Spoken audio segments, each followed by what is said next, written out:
Welcome to Mike's early spring prize giving, and as you know, what's up for grabs? Some of the jobs you've got to do early spring are, if you know people who are getting rid of particularly pine or leylandii leaves with bark chippings, and you're growing blueberries or anything like azaleas or camellias, you know, acid loving stuff, then grab yourself as much as you can from them. And down our allotment they sometimes have these piles right by the front. People use them for pathways, but it's very good for composting. Not ready as it is, I'm going to have to compost it. And of course I always do the same as most people now, and I compost as much as I can of my kitchen scraps. But this year I'm going to start to compost not all of it, but some of my guinea pig waste as well, also for that. Might take a bit longer, maybe 2 or 3 years, but all worthwhile little jobs for a gardener, aren't they, in this time in early spring. Cinderella plants that people don't mention much, but I like them, would be things like blackthorns or sloes. This is one from my garden, and it's a cutting I've taken. As you can see, extremely spiky, and around where I am now, if you look at the hedgerows in the UK, well, where I'm in the Midlands of England, it's where most of the white blossom will be blackthorn. You will have some cherry, but early spring, it's a great harbinger of spring, along with things like mirabelle and of course almond blossom, and I can show you some examples of that. But I'm going to take some cuttings of this. Again, don't forget to put a little bit of hormone rooting powder on the end of your little thin cuttings and put them in the compost, and away they go, and you never know, maybe 3 or 4 months time they will take. Okay, so here I've got a fig cutting, and my soft fruit cutting seems to be doing okay here. So basically you've got red currant, black currant, and I've even taken some gooseberries. At the back there I've gone for more fruit tree cuttings there, which is apple and of course pears, and also some other shrubs I'm growing, such as these twisted hazels. I love that contorted hazel there, which I've got some in my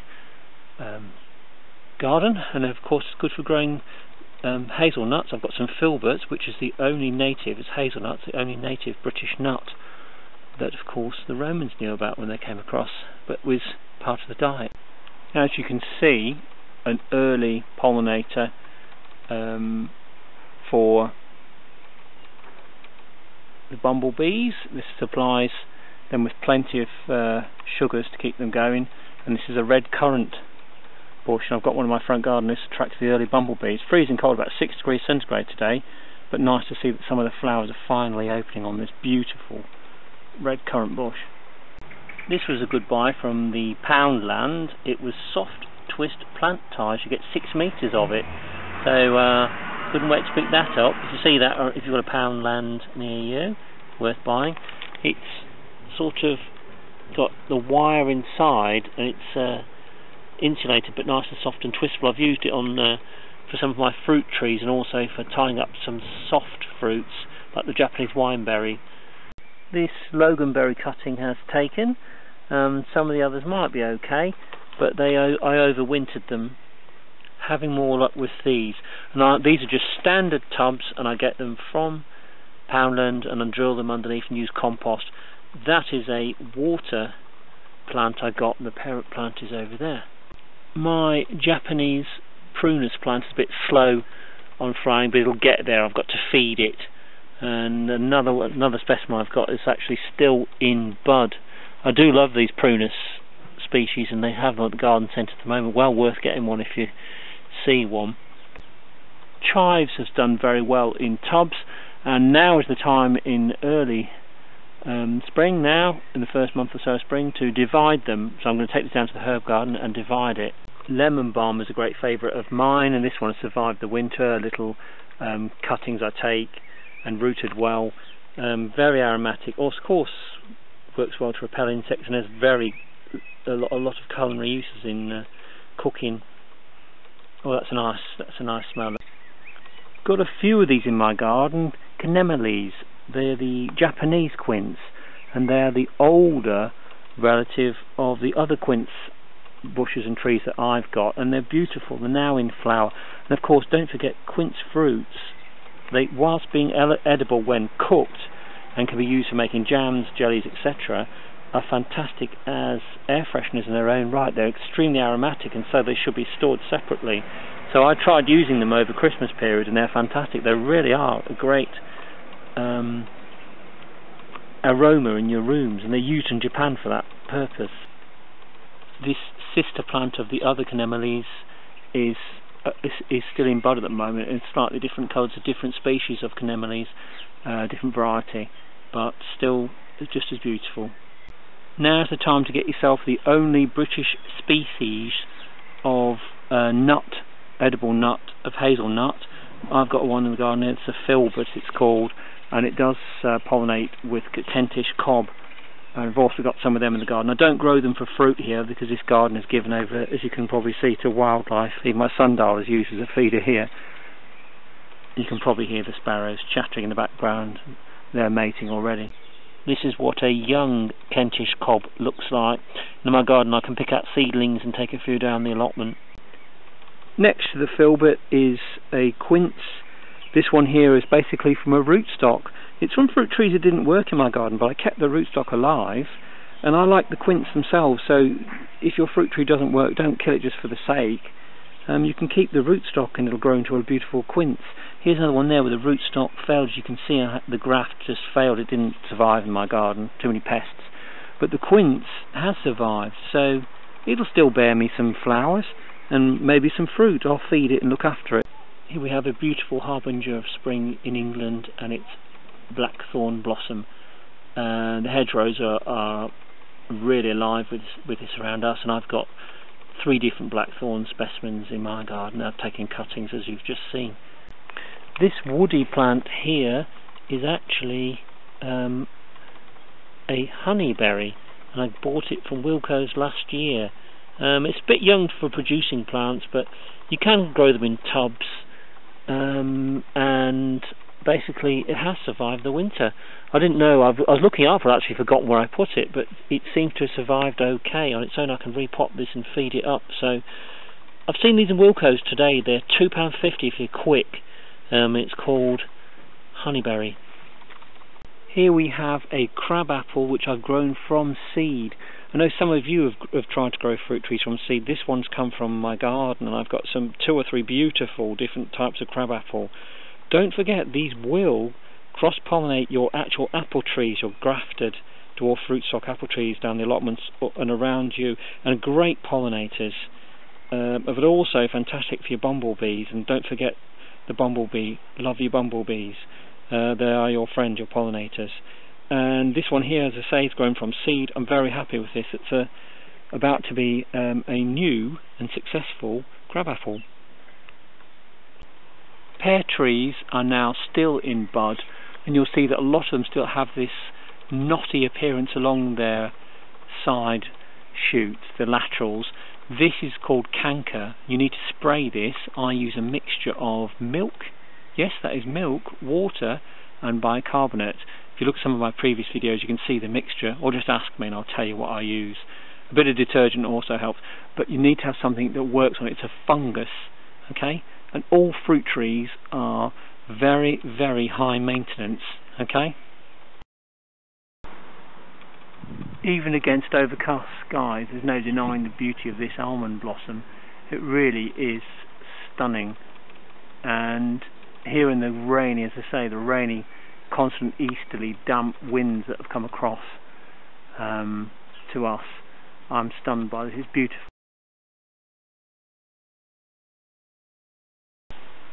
This is the twisted hazel I was talking to you about before, that I've taken cuttings from, and it does produce fruit, and it will cross-pollinate with the native British hazelnut.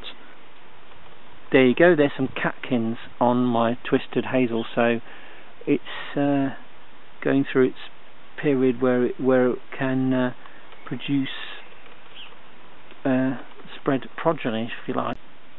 My Mirabelle cuttings are doing fine, so quite happy to say they seem to have survived, so I should have some success from them.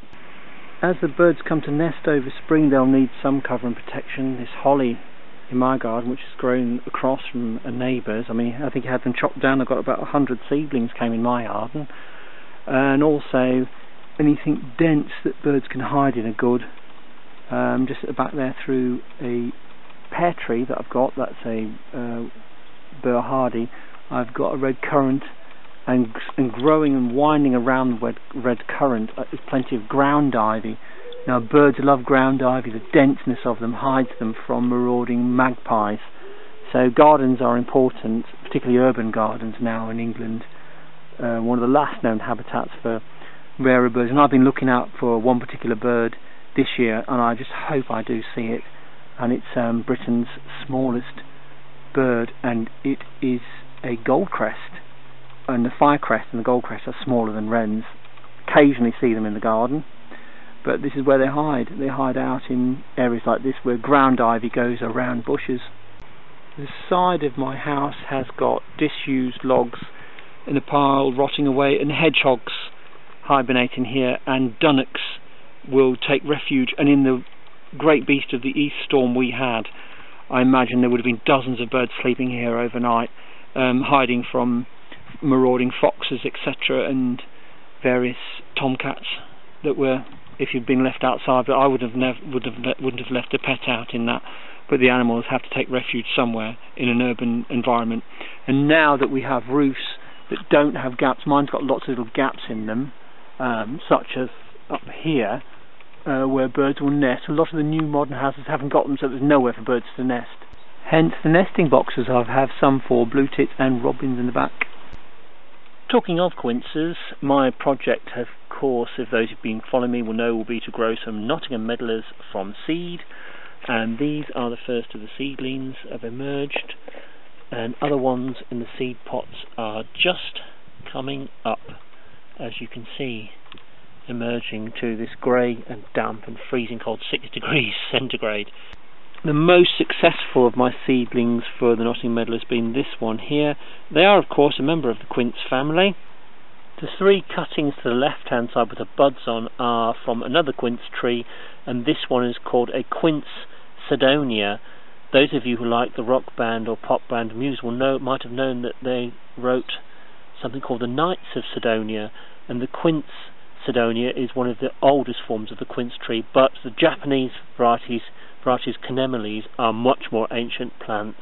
And I've got one quince Sidonia growing in my garden. They're beautiful white large flowers, very aromatic, and it does fruit. And these are 3 cuttings I've taken from my own quince Sidonia. So the blueberries are happy. You can see them there. They've got their special ericaceous fertiliser on. The tallest one's this one here. Got it from a market at Loughborough for about £5. The others have all basically been bought from discount stores, various different varieties of blueberries. I'm going to give them a go this year. This is the place where wrens and robins tend to hide in the winter in my garden, and there is a nesting box there. They've got themselves a nice little bird bath, and it's pretty much a cat-free zone. And there's a trellis here, and the ground ivy grows nice and tall here, and there's also, of course, blackthorn and the quince Sidonia, and also crab apples. The quince Sidonia blossoms and crab apples are all food for birds and, of course, pollinators. The garden pond has come into its own. I don't know if you can see that, but because of a reflection of the angle surface, but there is a frog at the bottom of the pond. And he or she seem quite happy now, and they've actually spawned.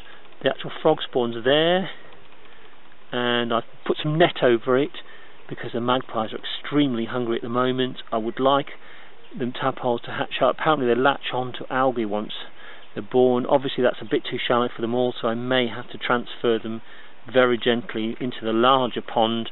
The pond here, which is about 320, maybe 360 litres. But overall, the frogs seem much more happy following the losses I had to the terrible storms. So hopefully there's some replacement for the local frog population. Don't know if you can see the outline of the frog at all, and it's difficult. You need a sort of a polarising lens, don't you? Well, he seems very good at hiding himself today on this. Oh, there we are. That's better. In this overcast day. So you can see the frog. That's cheered me up today, to see the frog in the pond. And they're all quite happy here. They've got plenty of places to hide, little logs with holes in, and frog hidey homes that I've built for them all over the garden. And an area by a hedge, because they go along this side of this hedge, and there's a big compost heap at the bottom where they can hibernate in. I put half pipes along and lots of froggy homes for them to hide in. I was quite upset about it really, with the storm claiming their lives, because I do love British wildlife. So it's goodbye from me and from my robin friend, as you can see him there, having a little cheeky look at you. It's a bit of a better view of my little friend there to say goodbye. So if you go around the hedgerows this year, you can always collect fruit falls. These do grow around me quite a bit, and these are seeds. These are clustered together at the moment. They're from medlars, Nottingham medlar. I showed you in an early video how to get hold of those seeds once you've got the medlars.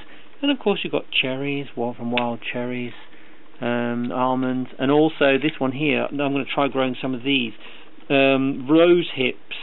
Now, extremely important source of vitamin C during the 20th century. Before blackcurrants took over, rose hips themselves have a lot to recommend them. And these ones here, I should be able to grow these roses from seed. These are from last year, from some rose hips. So I'll have a go at growing some of them later on in the spring. Now it's time for your favourite part. It's the competition if you'd like to enter it. Here we have a pair of hats that you can win. They are adult size. One of them's got a pom-pom. They are both made on this adapted 36 peg loom. I made this so that my partner, who suffers from arthritis and fibromyalgia, could use a basic craft. So if you want to win this beautiful pair of hats, then all you've got to do is leave a comment below saying I want the hats, and the competition is open to my subscribers only. You must live in the UK or in Europe. The hats giveaway is open to subscribers only, so please comment, rate, subscribe. If you've not already subscribed, that is. I will put all the names into this container and draw the winner out. Good luck to all of you who enter.